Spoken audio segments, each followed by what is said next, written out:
नमस्कार मंडळी, कर्मकविता या आपल्या यूट्यूब चॅनलवर तुमचे सगळ्यांचे मनपूर्वक स्वागत.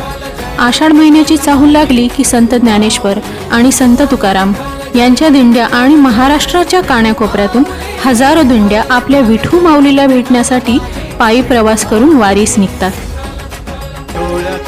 सोहळा जमला आषाढी वारीचा, सण आला पंढरीचा, मेळा जमला भक्तगणांचा, ध्यास विठू माऊलीच्या दर्शनाचा. पंढरीची वारी ही महाराष्ट्रातील एक धार्मिक व सांस्कृतिक परंपराच. वारी म्हणजे महाराष्ट्रातील विविध गावांपासून सुरू होऊन पंढरपूर येथे संपणारी सामुदायिक पदयात्रा. पंढरीची वारी म्हणजे महाराष्ट्रात साजरा होणारा एक मोठा सणच जणू.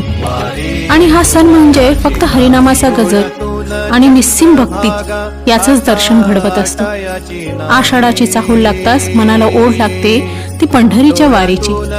हरिमय झालेले असंख्य वारकरी कित्येक किलोमीटरचा रस्ता तुडवत त्या पांडुरंगाला, त्या परमात्म्याला पाहण्यासाठी जातात आणि हा अनुपम सोहळा उभा महाराष्ट्र तल्लीन होऊन पाहत असतो. प्रस्थान सोहळे पार पाडत ज्ञानबा तुकाराम गजर करत पालख्या आता पंढरपूरच्या दिशेने निघाल्या आहेत. हा पंढरीचा पांडुरंग म्हणजे अवघ्या महाराष्ट्राचे आराध्य दैवत. ही पंढरीची वारी हजारो वर्ष अविरत सुरू आहे आणि ती यापुढेही राहील. पण वारी म्हणजे काय, त्याचं महत्त्व काय, उद्दिष्ट काय, या सगळ्याची माहिती जाणून घ्यायची असेल तर व्हिडिओ शेवटपर्यंत नक्की पहा आणि चॅनेलला सबस्क्राईब पण करा. वारी आषाढ आणि कार्तिक महिन्यातील शुद्ध एकादशी अशी 2 वेळा होते. वारी करण्याची परंपरा साधारणतः 800 वर्षांहून अधिक काळापासून अस्तित्वात असल्याचे मानले जाते.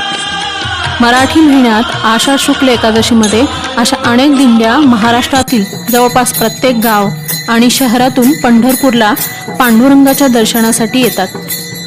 पंढरपूर वारीची ही परंपरा खूप जुनी असावी, कारण ज्ञानेश्वर महाराजांचे वडील देखील वारीला जात होते. एका सिद्धांतानुसार संत ज्ञानेश्वरांचे वडील विठ्ठलपंत यांनी आषाढ आणि कार्तिक या हिंदू महिन्यात पंढरपूरला जाण्यासाठी वारी सुरू केली. वारीला पायी चालत जाण्याची ही परंपरा जुरी असल्याचे दिसून येते, कारण पूर्वीच्या काळी वाहतूक व्यवस्था नव्हती, त्यामुळे लोक वारीला पायीच जात होते. आणि तेव्हापासून आजही विठ्ठल भक्त किंवा वारकरी वारीला पायी जाणेच पसंत करतात. 1685 मध्ये तुकारामांचे धाकटे सुपुत्र नारायण बाबा यांनी नाविन्यपूर्ण पालखीची ओळख करून दिली. त्यांनी दिंडी वारीच्या परंपरेत बदल घडवून आणण्याचे ठरवले. संत तुकारामांच्या चांदीच्या पादुका त्यांनी पालखीत ठेवल्या आणि ते दिंडी घेऊन आळंदी या ठिकाणी निघाले. तेथे त्यांनी त्याच पालखीत संत ज्ञानेश्वरांच्या पादुका ठेवल्या आणि तेव्हापासून 1830 पर्यंत ही परंपरा दरवर्षी पाळली जात होती. पण काही कारणास्तव जुळ्या पालख्यांची ही परंपरा खंडित झाली आणि आळंदीहून ज्ञानेश्वर पालखी आणि देहूतून तुकाराम पालखी अशा वेगवेगळ्या पालखींचे आयोजन करण्याचा निर्णय घेतला गेला. ही जुनी परंपरा आजही चांगल्या प्रकारे चालवली जाते. आषाढी यात्रा वर्षातील सर्वात मोठी यात्रा आणि पंढरपूरमध्ये मोठ्या प्रमाणात जमणारे विठ्ठल भक्त या यात्रेमध्ये पाहायला मिळतात. तीर्थयात्रेचा आणखीन एक हंगाम आषाढी एकादशी म्हणून ओळखला जातो. भाविकांसाठी या तीर्थक्षेत्राला अनन्यसाधारण महत्त्व आहे. यावेळी पंढरपुरात वारकरी मोठ्या संख्येने जमतात आणि या एकादशीला देवशयनी एकादशी म्हणून ओळखले जाते. असे म्हटले जाते की आषाढी एकादशीच्या दिवशी विठ्ठलाची निद्रा सुरू होते. तसेच या दिवसापासून चातुर्मासाचा पवित्र काळ सुरू होतो. या काळात भक्त विठ्ठलाच्या पूजेसाठी शक्य तेवढा वेळ घालवतात. आषाढी एकादशी काळात मंदिर दिवसाचे 24 तास सर्व भाविकांसाठी खुले असते. कार्तिकी वारी पंढरपूरमध्ये कार्तिक महिन्यातील शुद्ध एकादशीला कार्तिक यात्रा साजरी केली जाते आणि या दिवशी भगवान विठ्ठल झोपेतून उठतात अशी श्रद्धा आहे आणि म्हणूनच विठ्ठल भक्त वारकरी पंढरपूरला विठ्ठलाचे दर्शन घेण्यासाठी जातात. यामध्ये उत्सवाचा एक भाग म्हणून चंद्रभागा नदीच्या काठावर सर्व भाविक एका ठिकाणी येऊन कीर्तन आणि भजन करतात. आणि इथे आदल्या दिवशी भाविकांची प्रचंड गर्दी असते आणि रात्री जागरण सुद्धा केले जाते. माघी यात्रा. हिंदू मराठी महिन्याप्रमाणे माघ हा हिंदू संस्कृतीतील महिना आहे आणि माघी यात्रा ही माघ महिन्यातील शुद्ध एकादशीला भरते आणि या एकादशीला जया एकादशी म्हणून ओळखले जाते.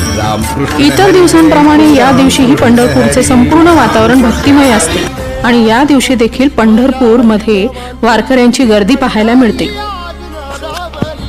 या सर्व दिंड्या आषाढ शुद्ध दशमीच्या दिवशी एकमेकांना भेटतात.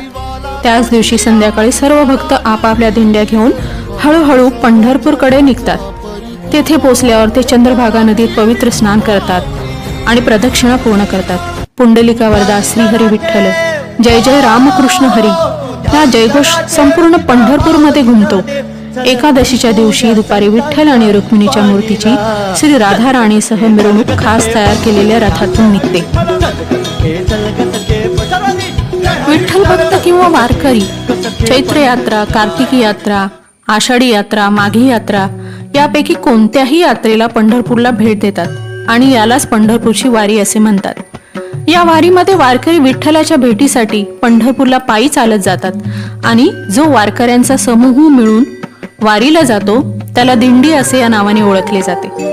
या वारीमध्ये लोक पंढरपूर पर्यंत चालत जात असताना विठ्ठलाची भक्तिगीते, नृत्य, टाळनाद यासारख्या अनेक गोष्टी करतात आणि वारीचा आनंद घेतला जातो. संत ज्ञानेश्वर आणि संत तुकाराम यांची दिंडी हजारो दिंड्यांसह पंढरपूरला येते आणि संपूर्ण महाराष्ट्रातील सर्व दिंड्या वाखरी गावातील संत नगरी या ठिकाणी एकत्र येतात. विठ्ठल भक्त किंवा वारकरी चैत्र यात्रा, कार्तिकी यात्रा, आषाढी यात्रा, माघी यात्रा यापैकी कोणत्याही यात्रेला पंढरपूरला भेट देतात आणि यालाच पंढरपूरची वारी असे म्हणतात. या वारीमध्ये वारकरी विठ्ठलाच्या भेटीसाठी पंढरपूरला पायी चालत जातात आणि जो वारकऱ्यांचा समूह मिळून वारीला जातो त्याला दिंडी असे या नावाने ओळखले जाते. या वारीमध्ये लोक पंढरपूर पर्यंत चालत जात असताना विठ्ठलाची भक्तिगीते, नृत्य, टाळनाद यासारख्या अनेक गोष्टी करतात आणि वारीचा आनंद घेतला जातो. संत ज्ञानेश्वर आणि संत तुकाराम यांची दिंडी हजारो दिंड्यांसह पंढरपूरला येते आणि संपूर्ण महाराष्ट्रातील सर्व दिंड्या वाखरी गावातील संत नगरी या ठिकाणी एकत्र येतात.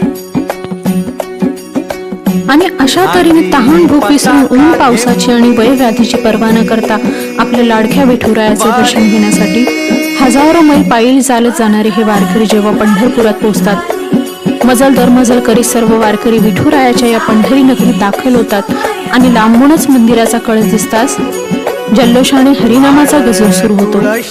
विठ्ठल विठ्ठल गजरी अवघी दुमदुमली पंढरी असा जयघोष करणाऱ्या त्या वारकऱ्यांच्या डोळ्यात आनंद अश्रू जमतात. थरथरणाऱ्या शरीराने जमिनीवर माथा टेकून पंढरीच्या पांडुरंगापुढे नतमस्तक होतात. चेहऱ्यावर तृप्ती आणि हृदयात न मावणारा आनंद.